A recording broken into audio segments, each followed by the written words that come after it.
Welcome to Doctors at Work. This podcast is about doctors' careers. It's part of my mission to help others create successful and meaningful careers. Today's podcast is about the inner critic, and I'm having a conversation with Natalia Cerezo Martin. Now, how do you deal with your inner critic?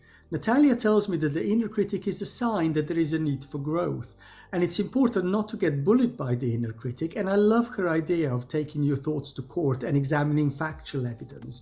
Her top tips for dealing with the inner critic would be to identify it and to accept it, and then to convert it into a force for growth.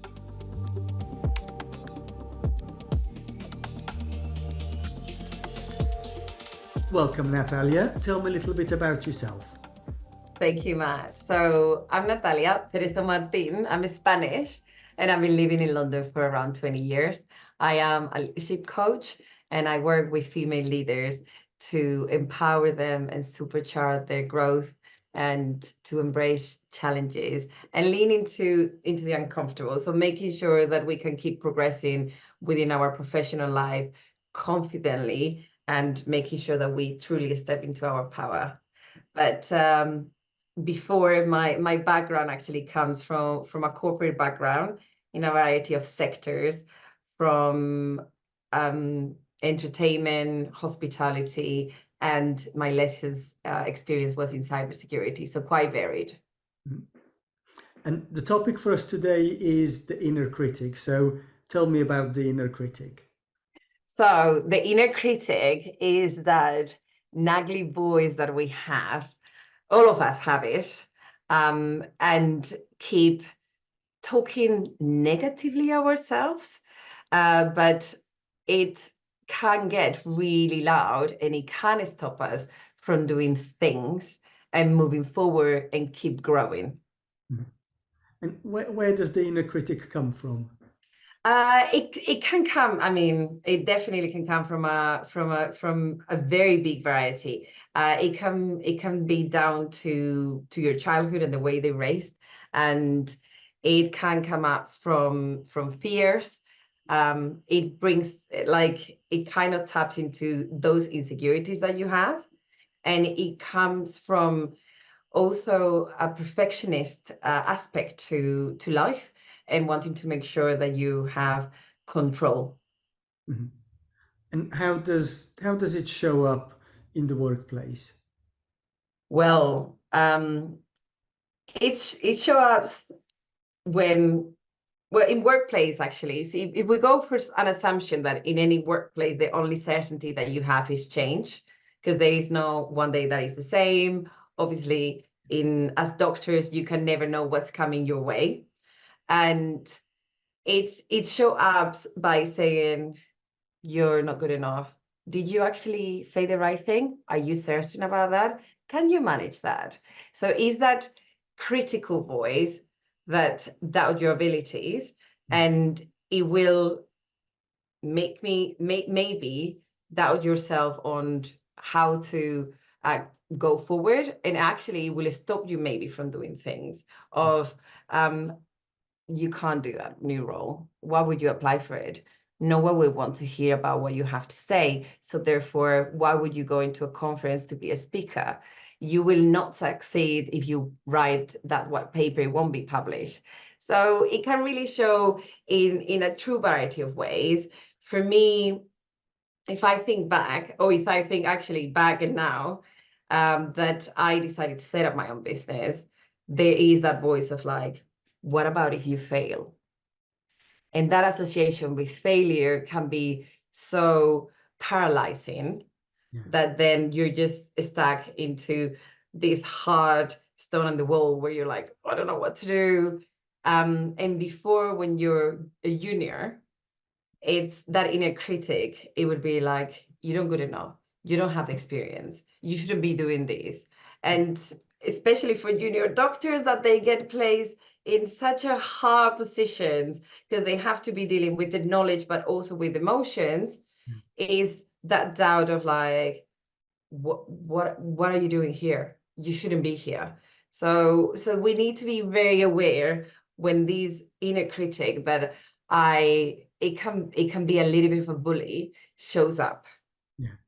I certainly recognize some of those things, maybe both in my career, past and present, and also in some of the conversations that I have with people in relation to, as you say, those things about putting yourself out there or applying for roles, going for leadership positions, standing to be on a society council, something like that. And, people, again, me included, would think, oh, it's not for me, it's not for people like me, I haven't got the skills.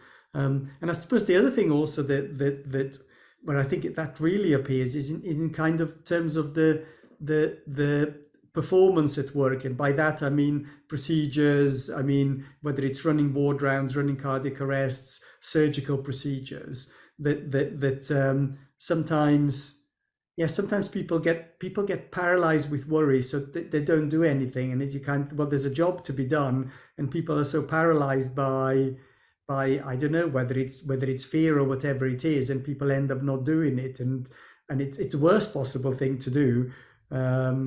So yeah, I can sort of see how those kind of things are problematic.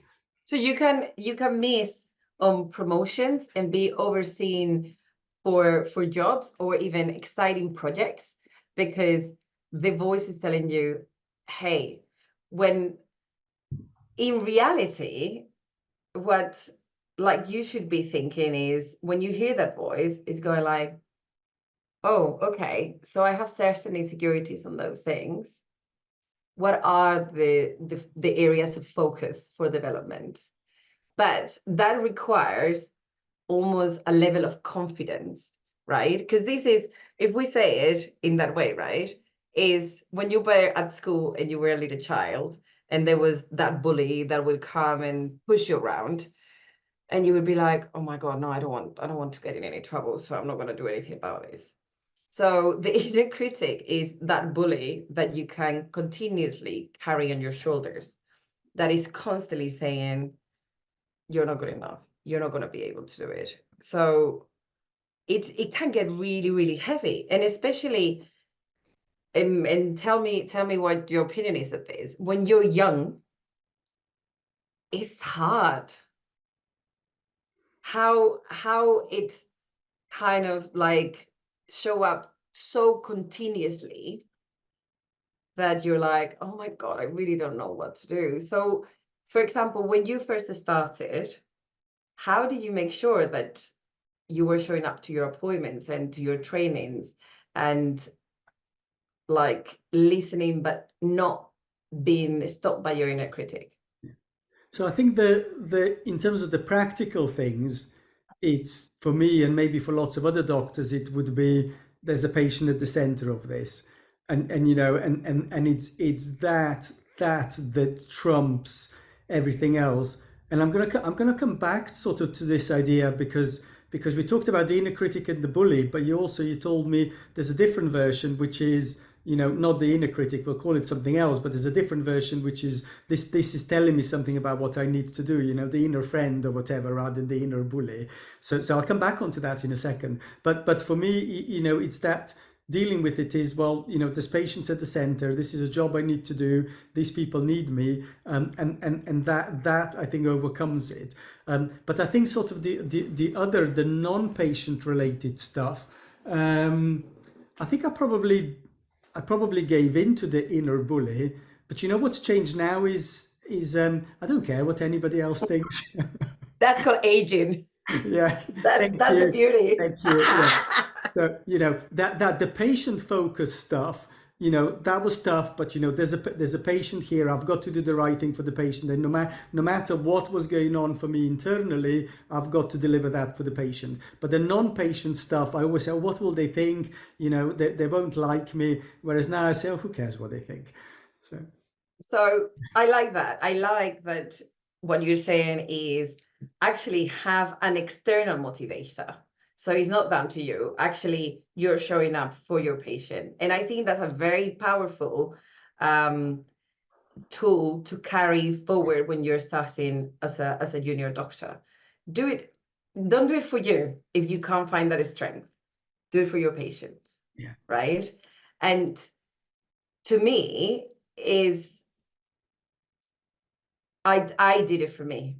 Like I also like my background is very much customer engagement, customer eccentricity. And I always wanted to make sure I show up. But for me, was my motivation was personal growth. So how am I growing if I do this, even if I'm rubbish at it? Yeah. How can I grow? What does this add?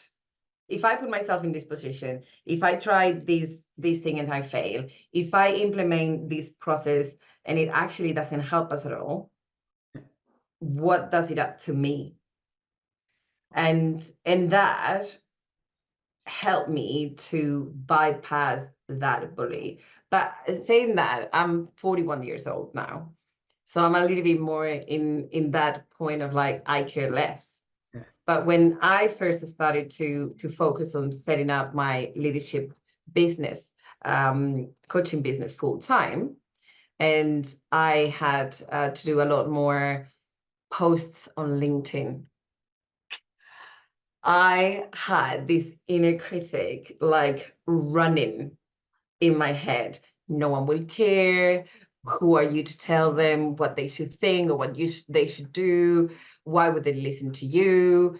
And the reality is that one of the best tools that I got given by my therapist was, when those thoughts are running wild, take them to court. Okay, tell me. Right. Yeah. So when you go to court, I've never been in court really. Well, actually, no, I was actually called to be in court for as jury duty. Jury service, yeah. Yeah. So you have two sides. One defending and one accusing, right? So what you can't bring to court are thoughts. Thoughts are no valid. You need to bring evidence. Okay. So when you take in a thought to court, what you need to bring is evidence. So no one cares about what you have to say. Okay, cool. What are the evidence for and against? And you need to start making a list. And, you know, like for me with LinkedIn, it's like, well, no one has interacted with my post. Okay, cool. But you can see how many views your post has had. So is that really true? Because I can actually bring this evidence that say otherwise. Mm-hmm. And you start going into this process, and I'm not saying it's an easy process, by the way. This is not something that you go like, you fall into it and it's super easy. Yeah. Because by default, when your inner critic is on, like, it's like, no, let me tell you, let me show you, So you need to go through that process of like, okay, in reality, what else do you bring? And is this true? Do we have evidence that this is 100% true, that argument that you put in forwards and against? And it's a really great exercise. When I first started with my therapist on that, she actually made me keep a log. So I had to log everything, like my evidence against and for, and then running through her. And she would actually question a lot of my evidence, because they're like, no, sorry, this won't pass. This won't pass as I've had evidence, because it's not hard evidence. And that was life-changing for me. You know, so when your body, your mind becomes irrational, you have to balance it with rationality. I hope you're enjoying the show. Please click subscribe so you'll be notified when new episodes become available. This podcast is part of my mission to help doctors create successful and meaningful careers. You can be part of that mission too by forwarding this show to one person who you think might benefit from listening. Thank you. Now on with the show.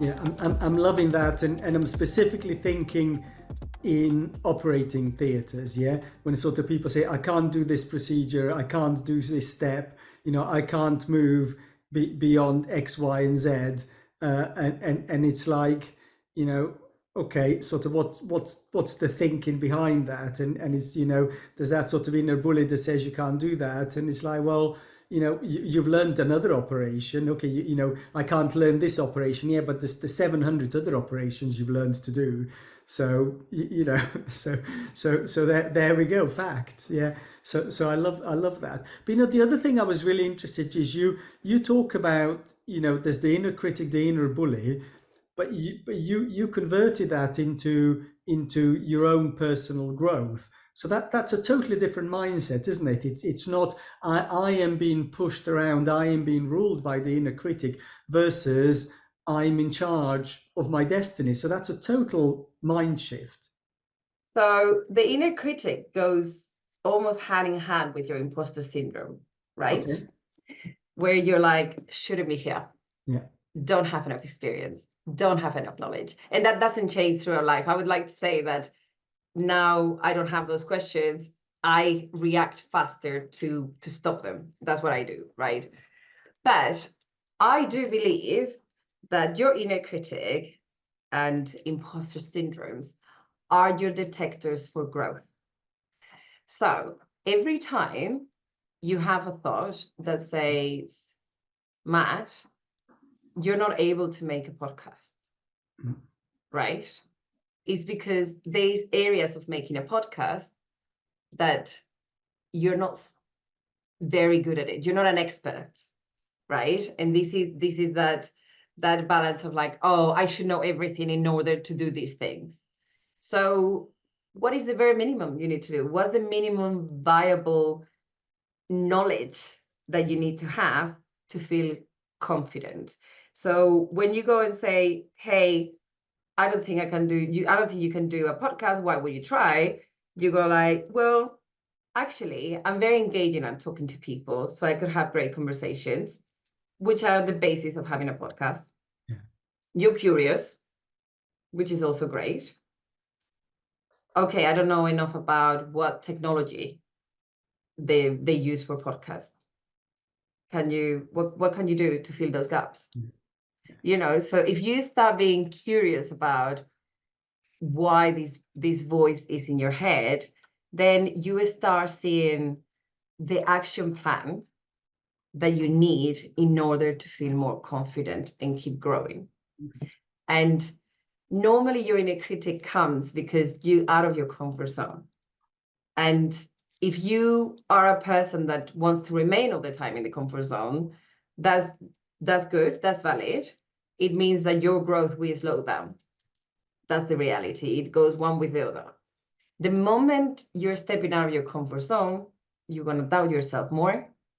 And therefore, this is your moment for growth. Mm-hmm. And you can keep identifying what are the areas that will help you to be more confident in that area of growth that you just identified. So it's kind of like a loving, tender process of what next? What do I need next in order to say that I can do that podcast? And now, if I answer that question, and then you do, well, you need to do sound editing. What do you need to know about sound editing? I need to know also how to put some introduction pictures. So what else? And I'm pretty sure I'm choosing the podcast as an example, but did you have that inner critic when you were trying to build your podcast? Absolutely, and I said the difference maybe between me now when I'm 50 is that I, you know, I don't really care. So, you know, if one person listens, well, that's fine, great, I've helped one person. So I don't know, maybe that's my way of dealing with it, is that you know, okay, maybe I haven't got a million listeners, but if there's one person that I've helped, that's been worth my while, and I've had a good time.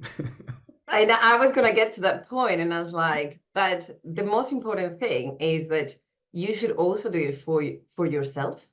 You know, what is what you have learned so far out of making a podcast? Yeah. Yeah.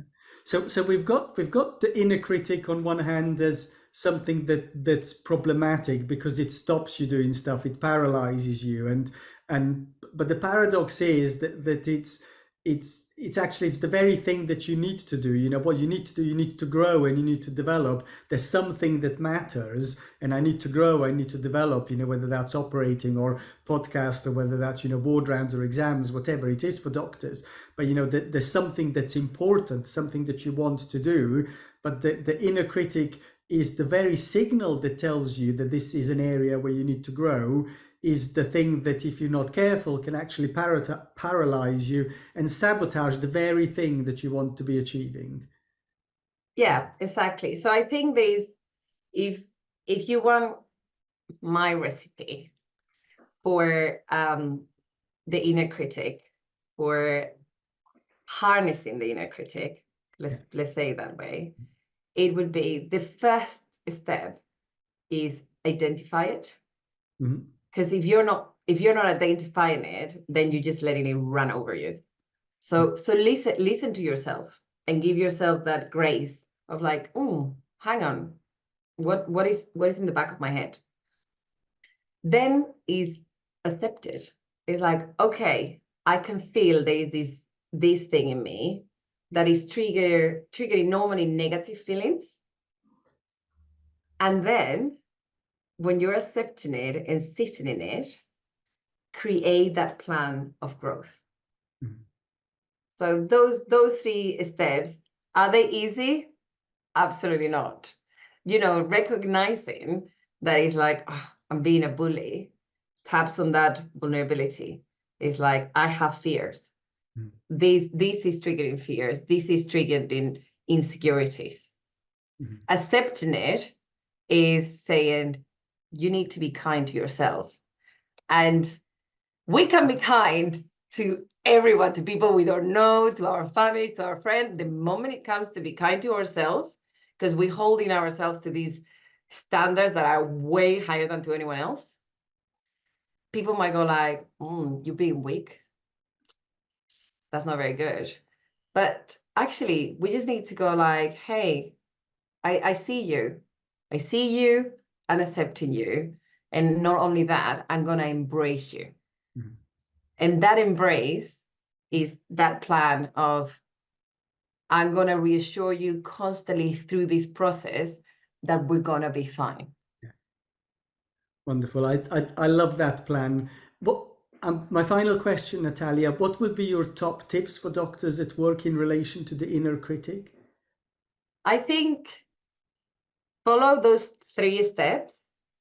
Take your thoughts to court all the time, because you already have gone through such an in-depth training. You already have put yourself so many times of your comfort zone that you're living proof that you overcome that inner critic many times. So just remind yourself of how strong and amazing you are. Wonderful. Thank you very much, Natalia. Thank you very much, Matt.